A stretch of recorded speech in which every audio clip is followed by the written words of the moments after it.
it's certainly been a year of disruption, and that's one of the things we wanted to sort of try and explore through the 3 sessions that we've got. The theme this year is against all odds. How have people and organizations managed to survive and in some cases sort of thrive from this? Possibly not like one organization I was chatting to recently when we were talking about sort of the membership of the network, and the response I got was, well, we've tried innovation this year and it didn't work. They're no longer members of the network, and as I say, that's absolutely fine. But innovation is hard, and that's why, as I say, we've got three sessions, 3 leaders, 3 great stories to share with you about when things do get tough, how you can actually sort of make those changes actually a reality. It's quite hard to do some of the things in innovation, particularly in a sector whereby you've already got a lot of long established organizations, what's called brownfield transformation. Innovating in a regulated space. For those of you working in social housing, you will see that the regulator for social housing in England has produced its direction of travel, what areas you're going to be measured on, what areas you're going to be looking at. Again, quite often this can be seen as a barrier to changing services and disrupting yourselves from within. And what's leadership in a post-pandemic world going to look like as well? As you've probably heard me say quite a few times, nobody's been here before. So there are no sort of guidebooks or directions of points to sort of draw upon. We are sort of live testing a lot of these things as we go. But one of the things I do want to sort of try and explore throughout the 3 sessions that we've got is, how do organizations scale some of their best ideas? It's become quite apparent over the last year that you see some brilliant ideas in organizations. The challenge has always been is, well, actually, how do you embed them across the whole business? And we seem to be struggling with some aspects of that, or we don't seem to have the confidence to sort of roll out some of the new processes, systems, or technologies to actually help us do that. So we are on Zoom, so if you could just say hi in the chat. You can also post your questions there. I've got a big screen here in front of me that I'll hopefully see your questions and comments coming through. And I know you're not a shy bunch, so it would be great for you to switch your microphones on and your cameras and come and ask the questions live and direct to our speakers.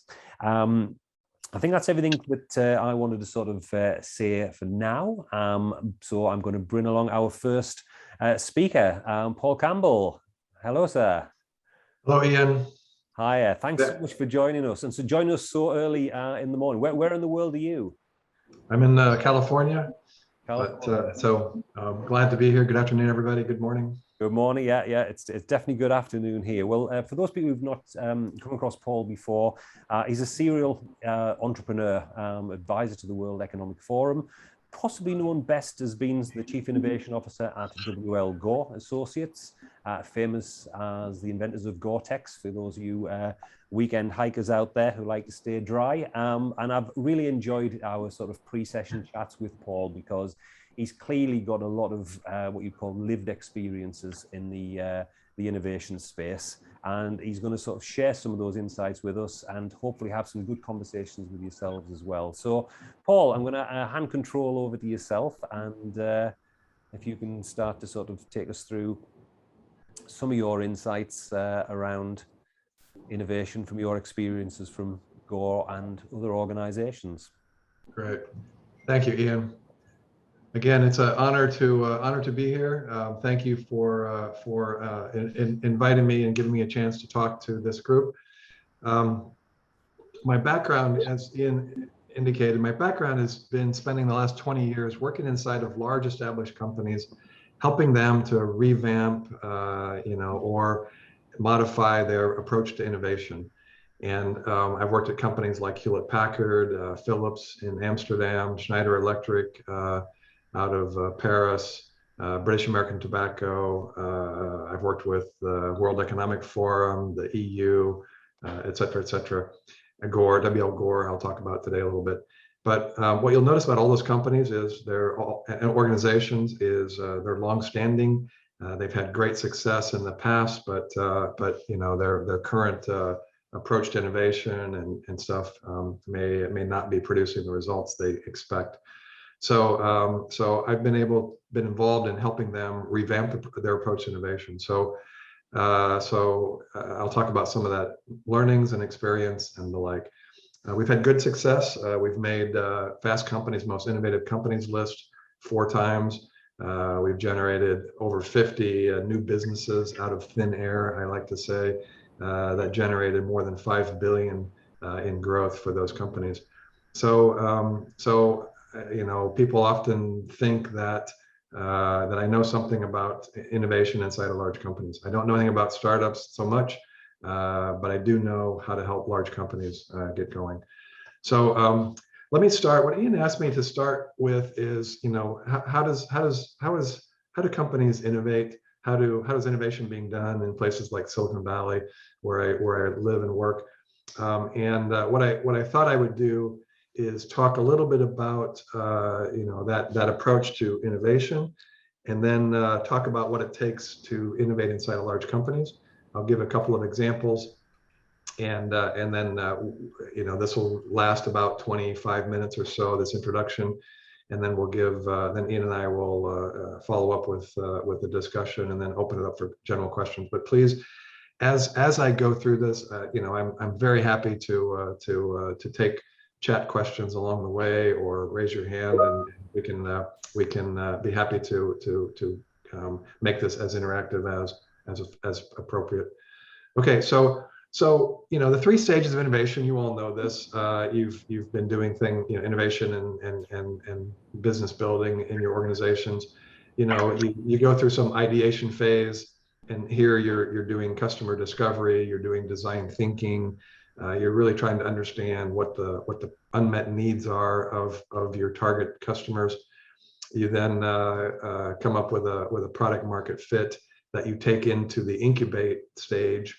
In the incubate stage, you take your product market fit, you create an MVP, a minimum viable product, or as Amazon says, a minimum lovable product, and you start to work that through your system to go to market with that product or service or solution, and you practice things like lean innovation, and then at the end of the incubate stage, you've got something that looks viable. You've got a business model that looks pretty promising, and then you move into scale up phase, where you tweak the business model and scale that idea further and faster. But this is all pretty straightforward, stuff. But actually, those processes I just described, I put this innovation canvas together a couple years ago, because I realized that everything I just mentioned can be kind of grouped together into one canvas that helps innovation leaders understand these primary concepts of innovation and business creation. And so I've been using this for a few years now, because it helps to describe most of the functions, not all, most of the functions needed to be understood, and it helps to serve as a scorecard for innovation and business leaders to say, how are we doing in these different areas? Okay, so what's on the canvas? At the top, strategy and leadership, the strategic thesis of the business of the corporation, to which innovation plays a role. So what is it that you want to do as a company, and how and where does innovation fit into that? So you want to go into a new business, you want to revitalize your core portfolio, you want to create new revenue streams from services or data or the like. Those are all things that kind of define what you want to do as a leader. And then underneath are 6 pillars of innovation. Some of the concepts I mentioned, like design thinking, lean innovation, open innovation, business model innovation, venturing if you make investments in startups, and then something I call the I factory, which is a growth factory or an accelerator, where you ring fence off new ideas and protect them until they get their sea legs. All of those 4 areas are areas, or sorry, 6 areas are areas where you, as an innovation leader, as a business leader, have can kind of move those pillars or the levers forward and backwards based on the skills in your organization, based on what you want to accomplish, and these become really good tools for understanding what to do. So as you think about what you want to change in your company, what kind of disruptions you're faced with. You might want to look at, for example, open innovation. You might need to bring ideas and technologies from the outside. How good is your company? How well is your company set up to be able to bring ideas in from the outside and incorporate those and deploy those at scale? So that's what those middle layers are all about. And lastly, at the bottom in the middle of the sandwich is culture. And I've learned over the years that culture can be divided into two areas: culture principles. At the bottom, culture principles are the core values of the company, the collective values that your group of employees and leaders adhere to. And it's very, very, it's partly why you exist as a company. It's partly why you work for the company, the things that really make you who you are. Right above that, under culture, and gets blended into that a bit too much, in my opinion, are practices. And these are the norms. These are the ways of working that you as a leader and as a company set forth. And the reason I break this out is because many times, as you look to make changes in your company, someone will say, well, we don't do that. You'll say, hey, can we change our supply chain, or can we change our accounting rule to be able to go to per unit deployment of R&D costs instead of straight line deployment of R&D costs, because that hurts us in the straight line hurts us. Per unit deployment would be better. And you'll get a response of, well, we don't do things that way here. This is our policy. This is how we do things, and it doesn't change. So what I found over the years is we need to separate out culture into practice and principles. Anyway, that becomes a very important tool for change. We can come back to this in more detail, but I wanted to lay this out as that 3 phases of innovation. At various phases, you want to deploy this innovation canvas at different levels at each phase, and eventually, you have a deep understanding of these things, so that through the 3 phases, so that you can be successful. Okay, so we all know inside of large companies, and this is to Ian's upfront point, we know it's hard to innovate inside of large companies. Innovation is easy, right? You throw some ideas into a funnel, you evaluate those, you work those, innovation comes out at the bottom.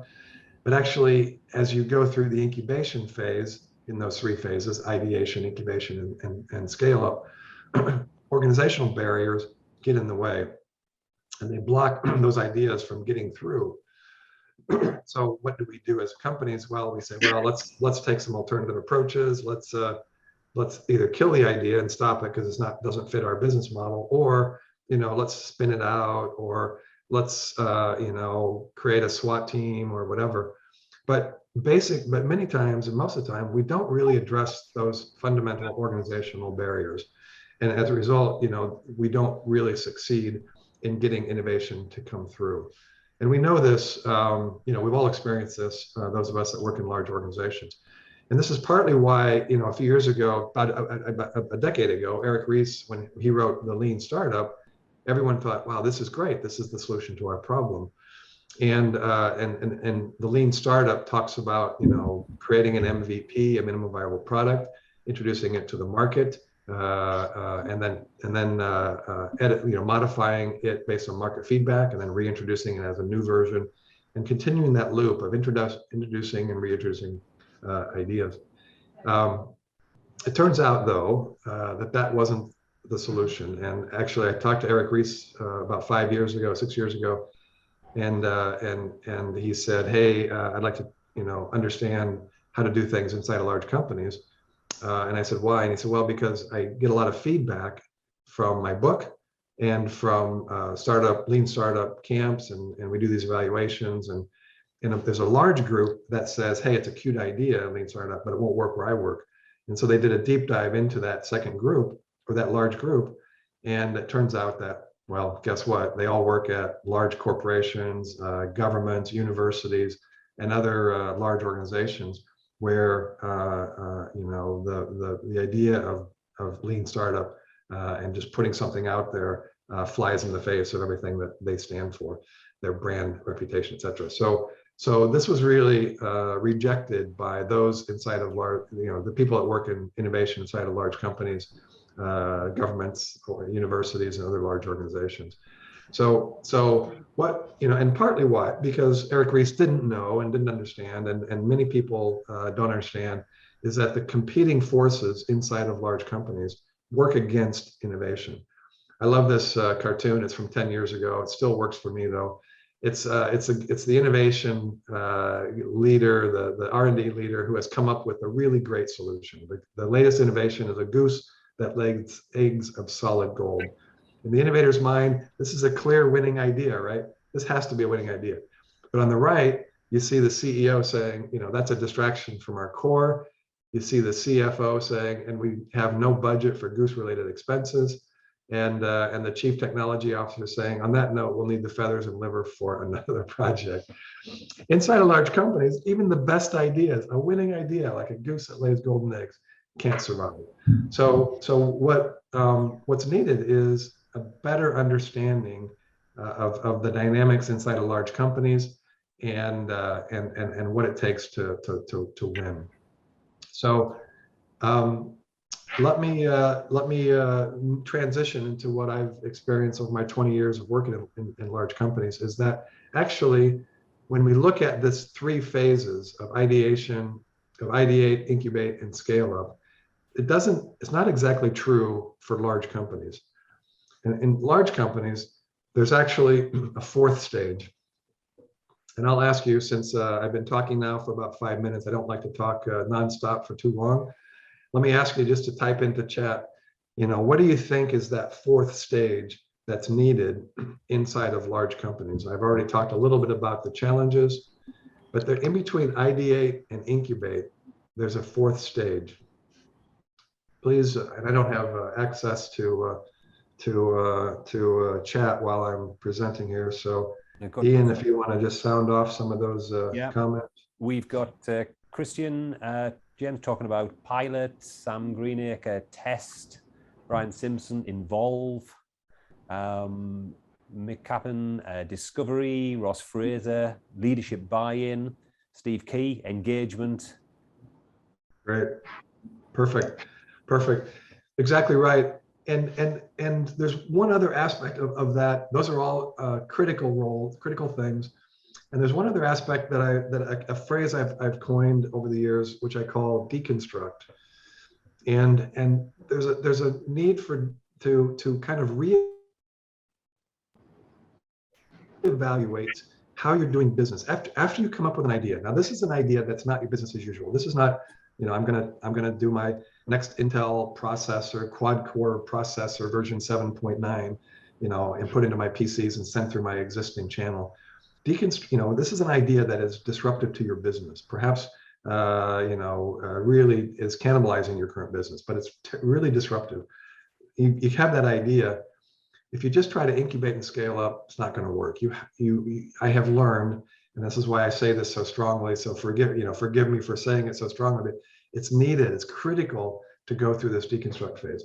And let me describe what that means. So I like to use this metaphor, and many of you in your business will appreciate this. But this is a picture of the Salesforce Tower. I lived in San Francisco when this was going up. This is a picture like the one of the view out my window, and it's a fantastic structure, right? A 350 or 360 meter tall building in the heart of earthquake territory. This is not a business as usual sort of structure, right? And so you want to ask yourself the question: how did this happen? How does someone pull off such a disruptive structure where none has been created before, this tall?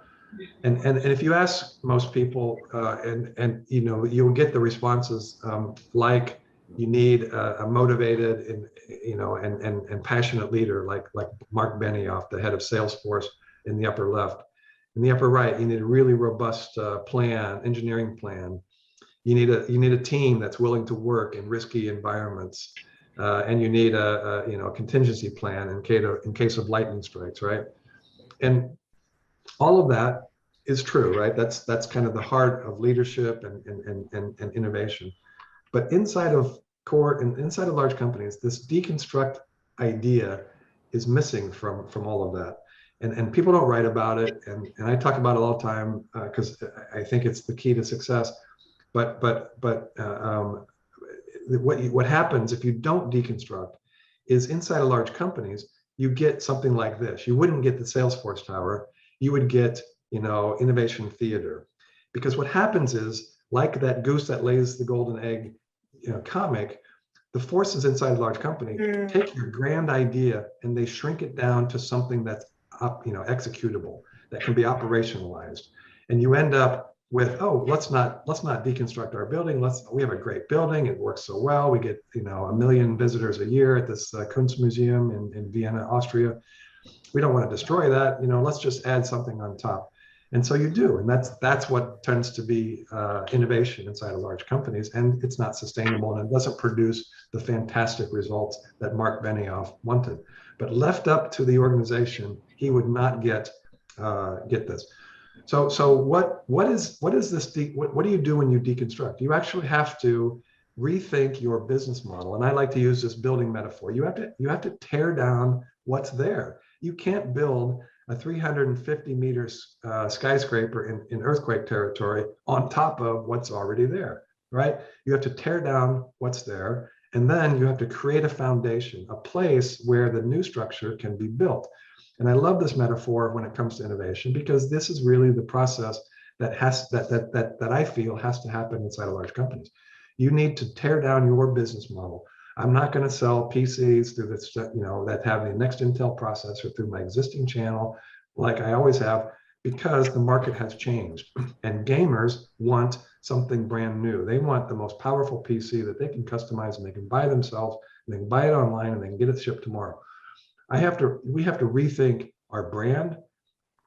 We have to rethink our manufacturing model. We have to rethink our entire way of operating as a company in order to go after that new opportunity. And what I'm mentioning is HP and going into gaming. And I'll mention a few others here in a minute.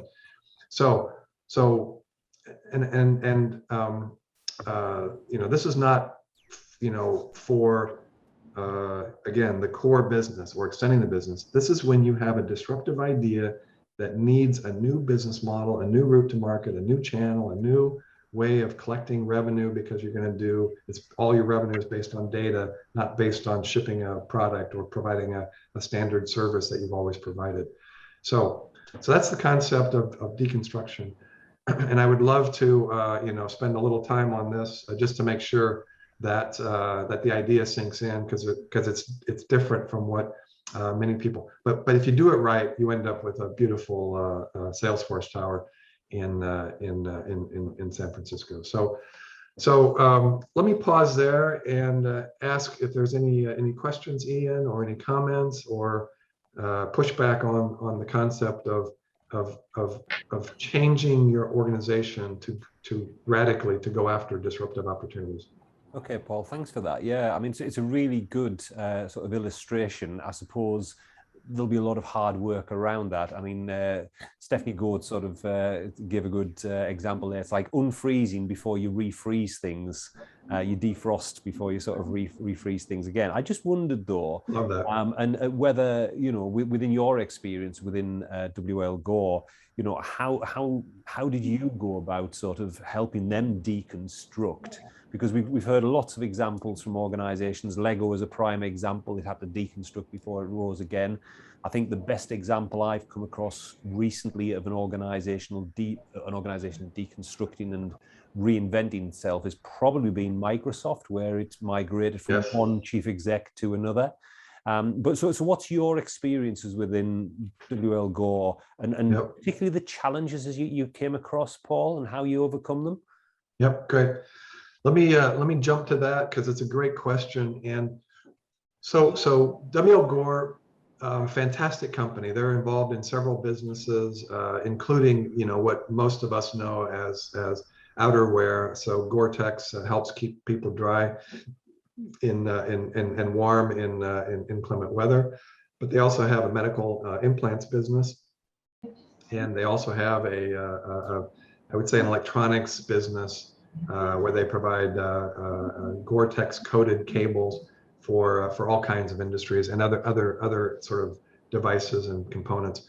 So three big businesses. It's a 3.5, maybe $4 billion business. It's a private company, family run. But as they looked at where they wanted to go as a company, they saw challenges in their future plan. So they had a 2025 plan. We all have our future vision plans.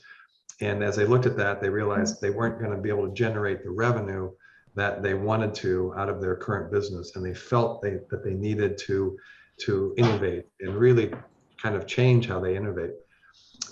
They had a strong internal tech development culture. I mean, at Gore, I mean, and Gore's reputation for innovation is world class, right? I mean, this quote, pound for pound, the most innovative company in America, by Fast Company. Fast Company, the company that every year publishes the list of most innovative companies, said this about Gore when they looked under the hood about 17 years ago. And so Gore had this sort of culture of letting its employees ideate, come up with ideas, and had free time to be able to go work on those ideas.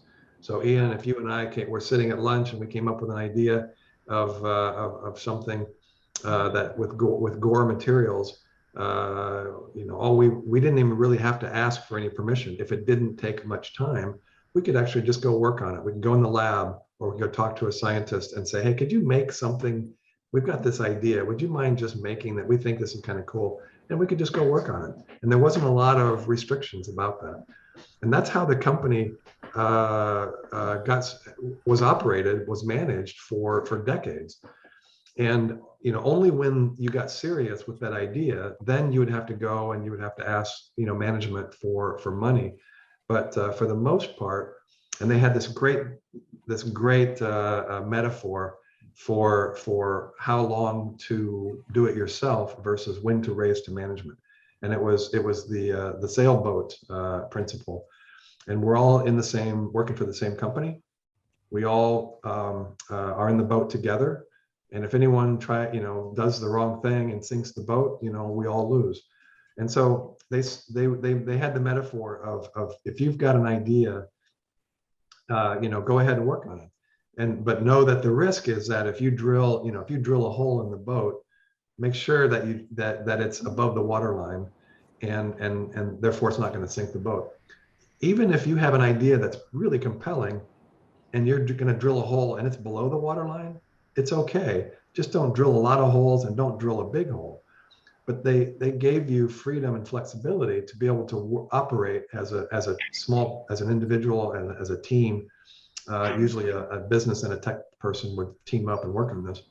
And so that's the culture. It was a fantastic culture, and it had succeeded in getting Gore great notoriety as an innovative company because they were allowing employees to do this. Now it's really funny because when Google started to make visible their whole idea around what they called self-forming teams in roughly 2000, that's how Google operates, right? If I walk into a room with like here and I have a project idea, I would present my project idea to a room full of Googlers, and I would say, hey, who wants to work on this? And 4 or 5 people would say, hey, that's really cool, and they'd raise their hand, and then I and those 4 or 5 people would leave the room, and the next project idea would be presented, and the same thing would happen until the whole room is empty, and then there's no more resources to work on ideas. But that idea, self-forming team, Google was very proud of, and at Gore, we kind of chuckled saying, hell, we've been doing that for since we were founded. So that's old news. But that's kind of that freedom and flexibility to unleash the innovation, the ideation inside the company was the key to success. Anyway, so I show up in 2016 and I laid down my innovation canvas, at least for me, my mind. And what I saw was fantastic ideation.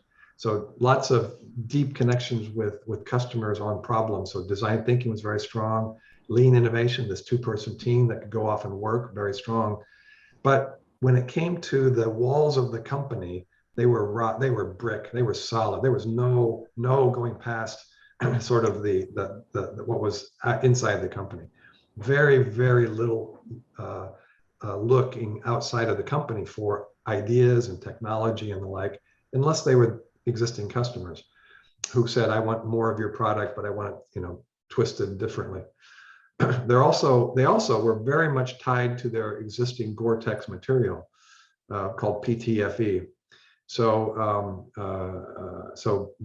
ideating on new business models or coming up with a data-driven business model or, you know, electronic device business model was very different for them.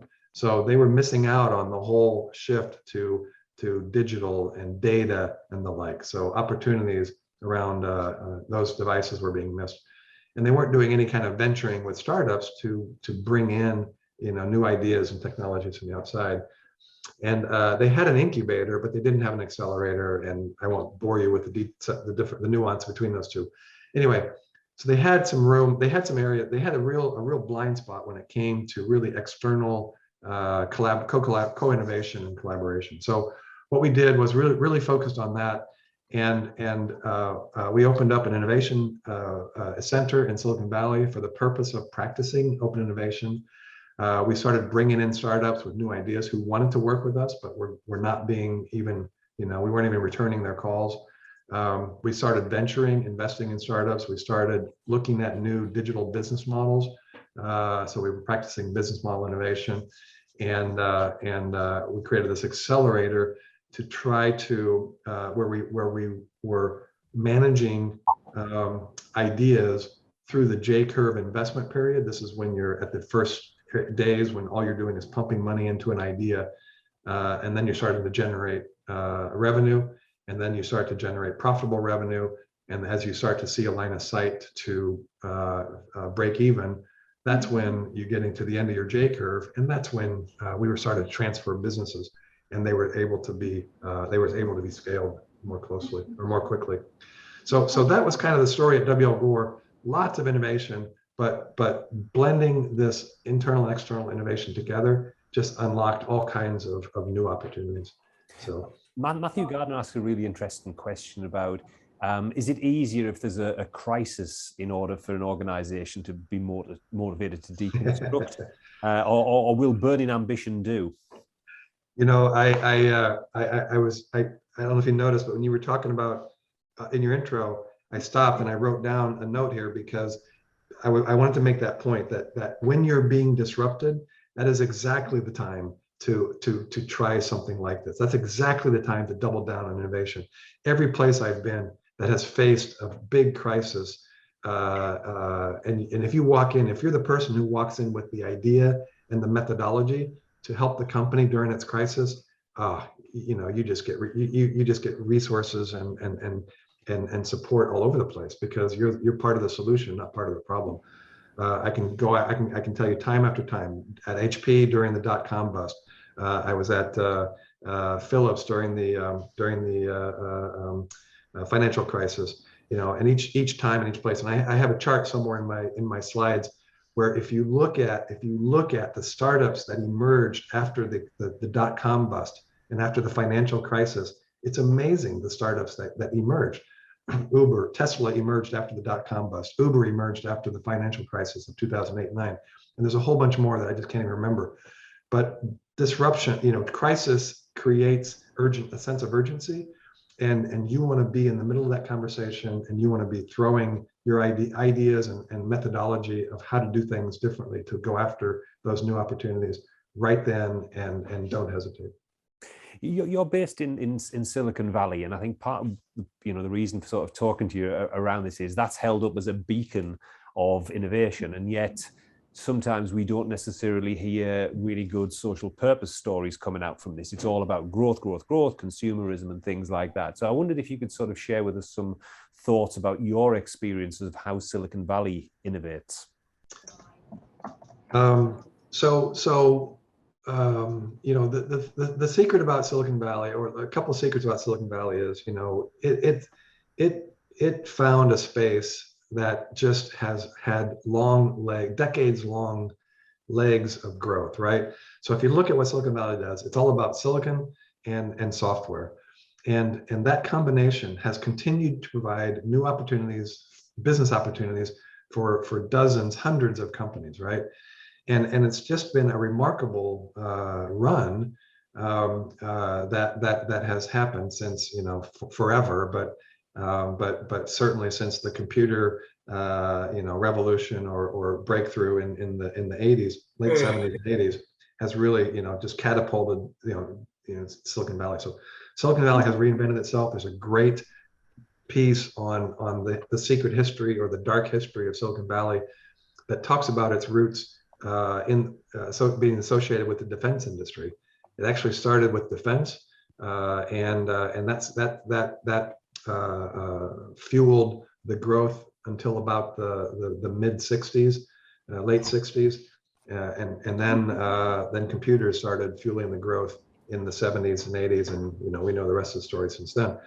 So number one, secret to success is find a space where you've got very strong tailwinds that are going to push you for a very long time, right? And that's one of the, you take tech out of Silicon Valley, you take computers and software out of Silicon Valley, you don't have much left. I mean, you've got a lot of things now, but that's all mostly built on silicon and software. Okay, so number one rule, secret, find a really big area that has tailwinds. And I laugh because that's not easy. The second thing is, secret is that this is where a lot of people made a lot of money in tech in the early days, who then became the investors in the next generation of tech, investors and advisors, who then created a new wealth generation of billionaires, millionaires back then, billionaires now, who then invested in the next generation. I have a favorite story of a guy named Mike Markelov. Anybody know who Mike Markelov is? Type it in chat. Yeah, put it in chat. And while you're doing that, I'm going to see if I can pull up a file, a slide. Any guesses? Nothing coming through as yet. People are still Googling it, I think, Paul. Fair enough. Fair enough. The fun of remote presentations. Anybody find it? No, I haven't. But okay. Somebody's got the microphone switched on. If you could just mute your microphone, please. So Mike Markelov was a marketing executive at Intel in the 70s, and he rode the Intel growth wave and retired at age 32, and because he had made enough money, and somehow, somewhere along the way, someone introduced him to this guy named Steve Jobs and this other guy named Steve Wozniak, and they were looking for money, and Mike Markelov said, okay, I like this idea of a personal computer. I've been working, he worked at Intel for a long time. He knew the computer industry, chip industry. He liked the idea, and he said, okay, I'll fund it, but I get to be the CEO. And Jobs and Wozniak were like, oh, sure, no problem. So Markelov wrote a check for $200,000 to fund to provide the working capital for Apple in their to meet their first order of 50,000 Apple I computers, and he took over as CEO. And Steve Wozniak, the technical brainchild behind Apple, who did all the invention in the early days and engineering in the early days, has said that what they learned from Mike Markelov made Apple who they are today. So Markelov not only provided the money, he mentored Jobs and Wozniak to run a company, start up a company, and create a world-class company. And that's my favorite example of how Silicon Valley succeeded, right? You took, it's generation to generation transfer of wealth and knowledge to be able to create wealth and knowledge that gets translated to the next generation. And you see this over and over again in Silicon Valley. So this willingness, so a concentration of expertise and wealth helped to fuel the ongoing growth. Okay, so just to kind of set the context of how Silicon Valley innovates is they've had the money, they've had the technology, and they've had the openness of sharing knowledge from person to person, generation to generation, to be able to identify opportunities that are big and worth investing in, which then succeeded. But that's kind of past. So how is Silicon Valley doing it today? It's a lot of what I showed on the innovation canvas, right? They practice design thinking. If you look at some of the early patents of Apple, for example, there's the guy who runs IDEO, the design thinking studio, famous design thinking studio, is on some of the original patents of the Apple computers and products. Why? Because they were practicing design thinking in the very early days. He taught Apple how to practice design thinking, understand your customers deeply, and understand what their problems are and unmet needs are. So IDEO to this day still teaches the world how to practice design thinking, and Silicon Valley takes it at heart. They practice lean innovation. They are quick to put alpha products out, beta products out, MVPs out, MLPs, minimum lovable products out, get market reaction, and then pivot accordingly. I heard a presentation from Astro Teller, the head of Google X. Google X is Google's now Alphabet, but I still call it Google's moonshot division. And he said that's what they do, is they put more products in the market. Even though they're a moonshot business, they go out and they get feedback from customers to validate if the idea is a good idea or not, and if it's at the magnitude that they want. So they practice lean innovation, etc. So they practice these ideas, and they pivot based on what they hear, and they keep the investment low, and as cheaply and quickly as possible. They validate the product market fit, and then they move forward if it's validated, and they pivot if they don't.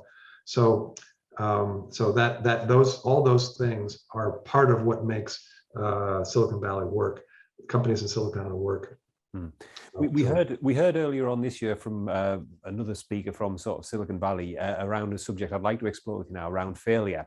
And one of the questions that a lot of the companies in Silicon Valley will ask you if you were going there for a job will be, well, how many times have you failed? How many companies have you got that's gone sort of bankrupt around that? Now, yes. A lot of organizations, that might not seem a good idea in terms of sort of failure. So I wonder if we can start to explore from an innovator's perspective, how do you view failure? Yep, it's a great question. And I was working at HP here in Silicon Valley when Philips called, and they recruited me to go to Amsterdam to run their innovation program. And I naively, and I accepted the position. It was really fun. I really loved it. But I naively thought that all I had to do was say, okay, let's copy what we do in Silicon Valley. Let's just cut and paste in Philips, in Amsterdam, in Europe, in the Netherlands, right? And what I quickly realized was that the culture is different, the attitudes toward failure is different, et cetera, right? And it became a really big learning for me to understand how different cultures and companies view failure and many other things. But let me focus on the failure part. So in Silicon Valley, failure is seen nothing more than a learning opportunity. We hardly even use the word failure. We use the term checkpoint, and you pivot or you persevere, or you stop, but you pivot or you persevere. And sort of, in other companies or other cultures, it's a decision point, and you're going to stop or you're going to continue going, right? It's a decision, it's a checkpoint, and it has this sense of finality, of ending the project, right? And let's stop this because it's a waste of time. Blah, blah. Let's save money and let's return the money to our shareholders.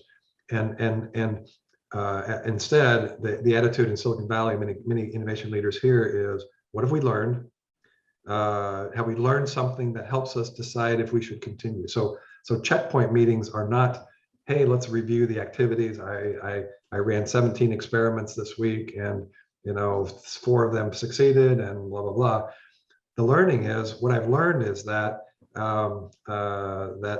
that this product market fit needs to be tweaked. The market is fine, the product is not, and we've tweaked it. And here's what we're going to do in our next phase and stuff. So it's all about what have we learned, and do we feel that we haven't learned enough to continue, or do we need to pivot, or we need to change entirely or stop. I mean, stop is fine, but it's not seen as failure. It's seen as a learning opportunity, and those learnings are then reintegrated back into the team to be used for other projects.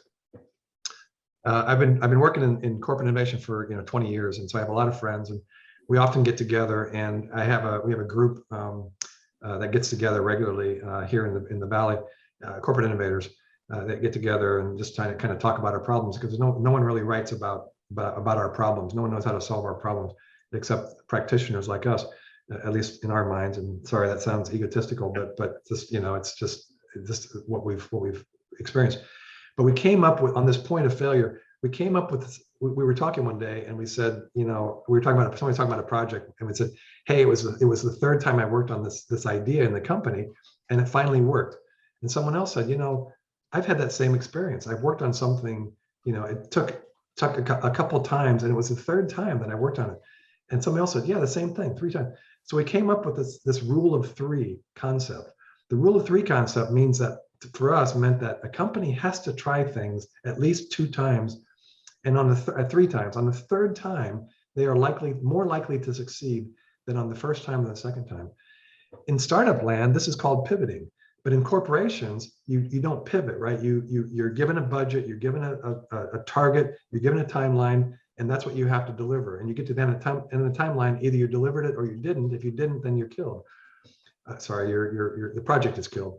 And so that's one. And then someone else picks it up and tries again a different way, a new project, start again, and that one stopped, and then finally the third time. So this is how corporations pivot: is they stop projects and they restart them. And this was an interesting statistic I heard from a Harvard professor a year or so ago. He said the average the average number of pivots for a startup is 4.5. The average number of pivots for projects inside of large companies, less than one pivot. And so therefore, in my mind, why do projects inside of large companies fail? Because they don't understand how to pivot. They don't understand that pivoting is a critical part of success for any new business creation. There's no way in hell, Ian, that you and I can come up with an idea that's going to be exactly right after we have a couple of cups of coffee. It's going to be really good because we are who we are, but it's not going to be perfect. So you have to change it as you go, and this is where pivoting, the concept of pivoting, is so critical. So I hope that answers your original question. Sorry, it was so long. It does. There's a lot I still want to sort of get through. I'm just conscious of sort of time. But on that sort of pivoting, do you think that as organizations grow and mature, the measures, the KPIs, the key performance indicators that they put in place actually are counterintuitive to any sort of innovation push? Yeah, they are. Your thoughts were? They are. They instill rigidity and structure where none should exist. Right? You don't apply a 5 Sigma program to an innovation team, right? It's incompatible. So your metrics should be things like experiments tried, project review, project learning reviews completed, very, very soft, what most executives would say are very soft metrics, but that's what you need for innovation teams in the early days. Yeah, because I suppose a lot of innovation is experimentation, and absolutely, you don't know how things are going to turn out there. I'd like to sort of turn now to customers, because we've not talked about them, and they're obviously critical to sort of anything that we sort of invent or sort of create. So how would you, at Gore or any of the businesses you were involved with, how would you find out what customers really wanted? Yeah, it's a great question, and there's many ways. When moving into a new space, this is you mentioned Microsoft earlier and how they successfully pivoted. One of the things that they did was they said, we're going to stop telling customers and we're going to start asking customers. And that simple pivot for them has made all the difference, and they're now asking. And so many times in exploring new areas, it's a matter of getting into an environment where you can ask consumers what they want in a non-threatening environment. and really then interpret what they want to be successful. So we all have heard Steve Jobs' famous quote: "We don't ask customers what they want; we tell them what they want." But that's just myth, right? That's just Apple trying to create the myth of Steve Jobs. In actuality, what Apple, I mentioned before, they've been practicing design thinking from the very start. They actually are experts at design thinking. They go and they study consumers and they benchmark competitors ad nauseum to understand deeply what the unmet need is and how they can win.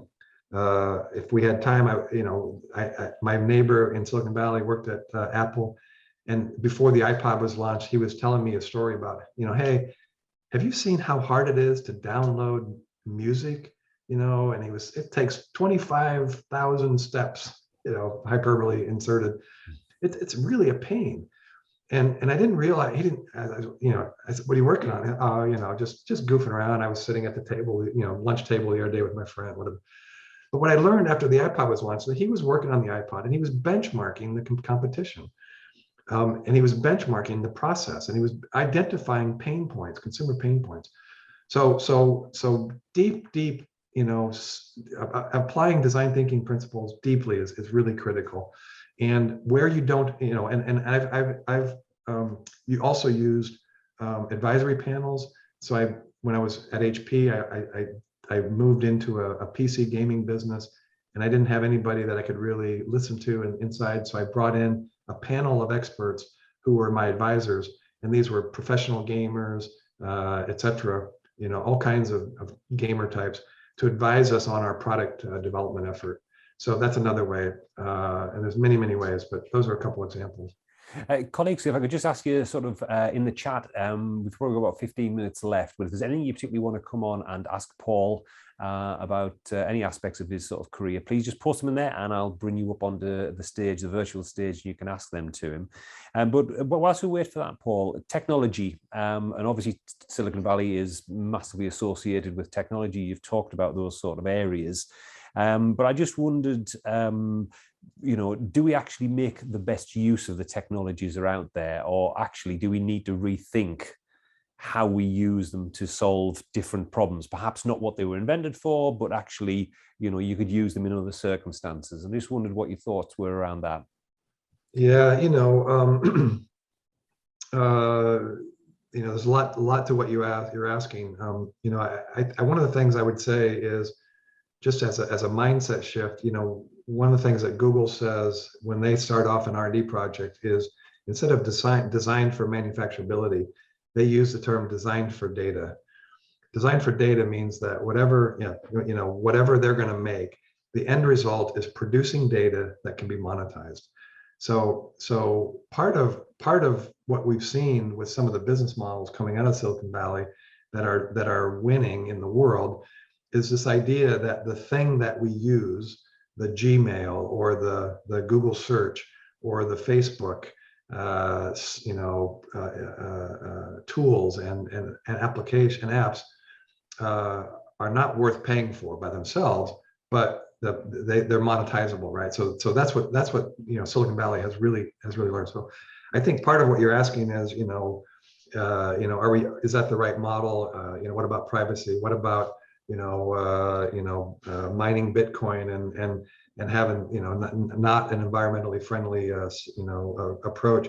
There's a lot behind that, but I guess part of what excites me is that you see someone like Tesla emerging and really getting the idea that we have to change away from fossil fuels. We have to create new products and experiences, and driving that not only into their automotive, making an automotive company out of it, but then looking at solar and batteries and stuff to create a whole solution that is much more eco-friendly. So I hope there's more of that, sort of utilization of resources and assets and approaches, to what, to Silicon Valley and what they're doing. There's just a lot behind your question, but a lot more can be done. Okay, we've got a couple of questions coming through. If I could ask Ross Fraser, if you could turn your mic and your camera on, Ross, and you can ask your question direct to Paul. You're through to California. Hey, Paul. Question is, how do you persuade the management of our organization that your idea is big enough to merit this complete organizational pivot? Yeah, it's a great question. It's hard. It's challenging. Actually, I have a slide on that. But sometimes, the CEO will say, no, and sometimes they'll say yes. I like to use this comparison.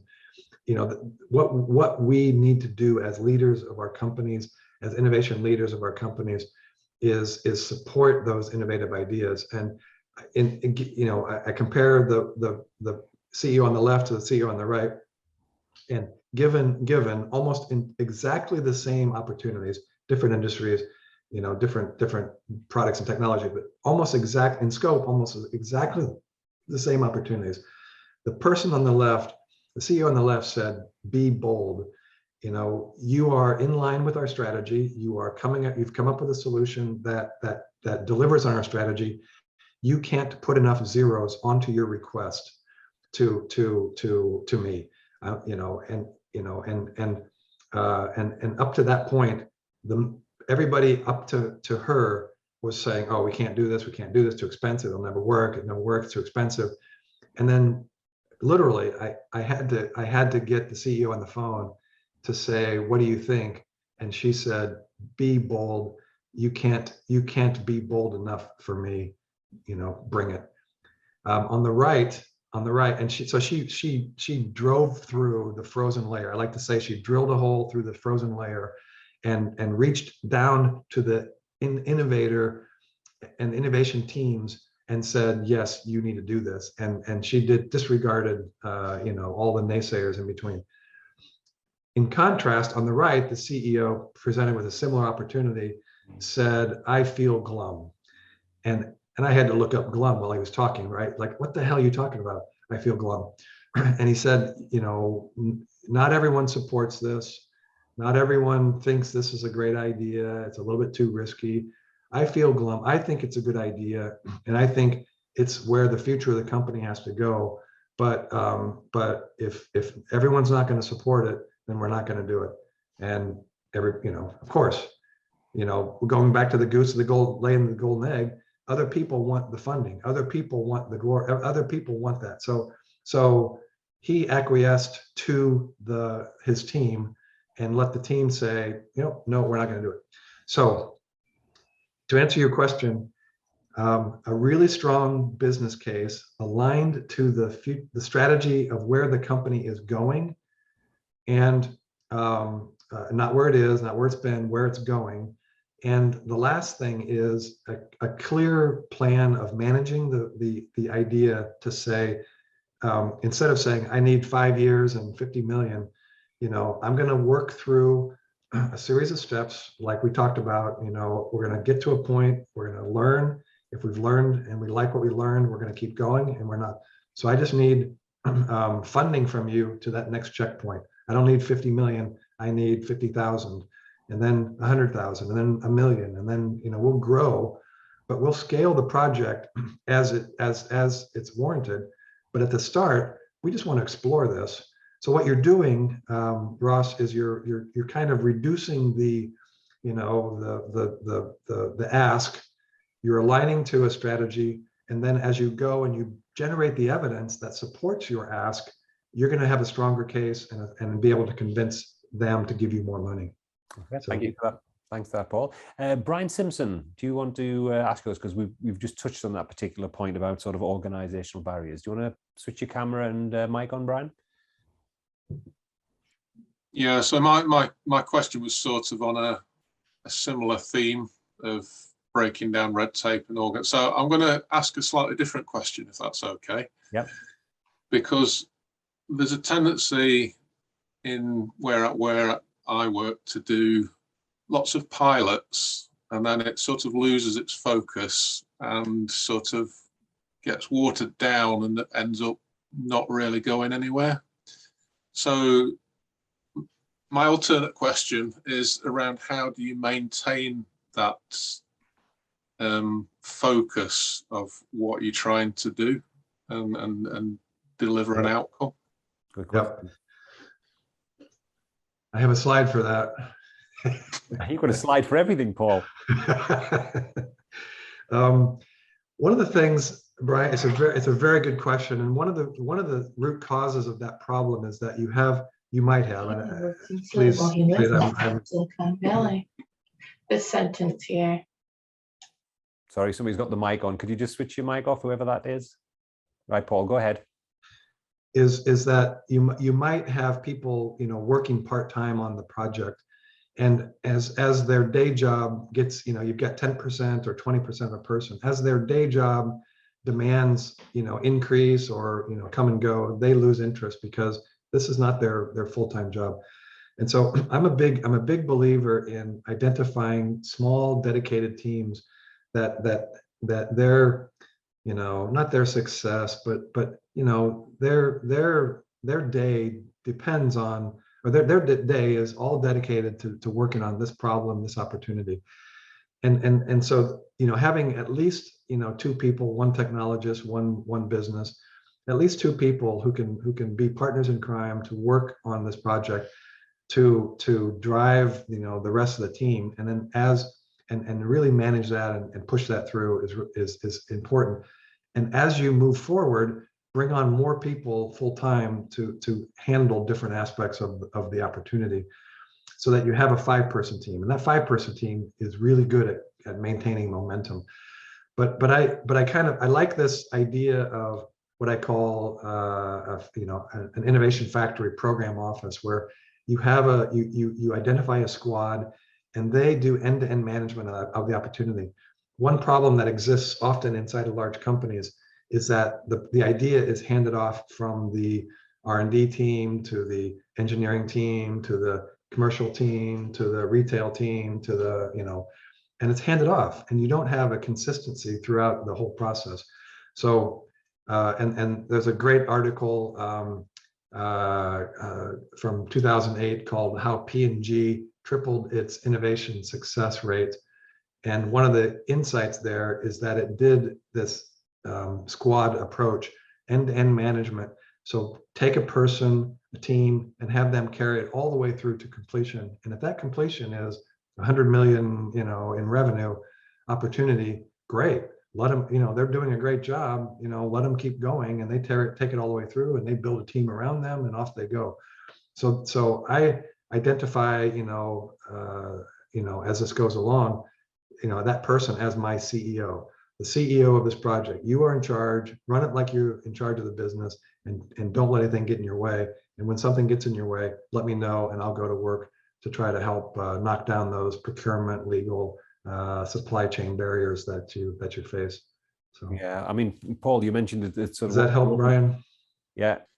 Yeah, I think you're quite right. We tend to use people who maybe 10% of their time is on this innovation projects, and then they sort of drift away, and other people come in, and it just gets lost. Yeah, I mean, Paul, you mentioned at the one of your earlier comments about innovation theatre. Colleagues, I've probably said this to you before, when I've sort of wrote out to you, the quickest way to kill any innovation in an organisation is make it somebody's part-time role. Yes.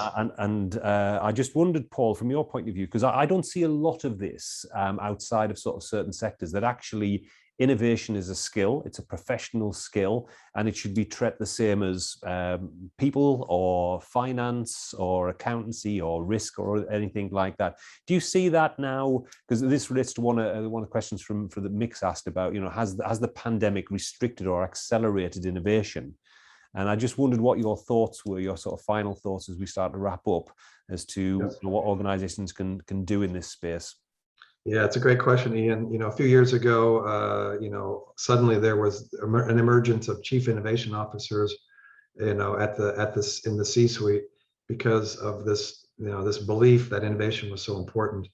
There's a great body of work at Babson College in the U.S. by Gina O'Connell, just is doing brilliant work on sort of documenting this idea around the role of innovation and and how innovation functions should work. And she says the same thing that you just said, Ian, that there needs to be an innovation function, like there's a finance function, like there's an R&D function, like et cetera. And she's documented a lot of that, sort of need and idea. So yeah, this, but many companies, start with, one person innovation, leader who has passion around creating something new and really driving revenue growth. Give them some resources, a small team, and let them and guide them to, creating a program. And what you'll find is there are a huge number of people out there like myself and Gina and others who are happy, and Lisa, who you're going to talk to tomorrow, who are really happy to share what we know about innovation inside of large companies. And so you'll find a real big support network out there that can help bring people up to speed and help shape your program. So okay, thank you. And final question then, Paul. We're getting to the end of 2021. Hopefully, we're going to wave goodbye to that. I just wondered, from an innovation perspective, what are you looking forward to in 2022 from what you're going to be involved with? Well, I think from a standpoint of innovation, I just can't help but be amazed by what we're doing with data and sort of, with AI and ML and new data, new business models around data, and sort of automation, the automation that comes with it. So it's phenomenal, what companies like UiPath and others are doing to create, automation tools that help finance, streamline processes and reduce cost. So, and that's powered by data, and then on top of that, AI-based rules engines that help automate a lot of our work. So I see, for companies looking to deal with their labor shortage, with their rising costs, with their the challenges of growth in some of their businesses and the disruption they're facing, just the sheer potential for data and all that comes around, all that comes with it. So. Okay, well, on that note then, Paul, I really appreciate you getting up so early in the morning over there in California and sharing your insights with DIN members.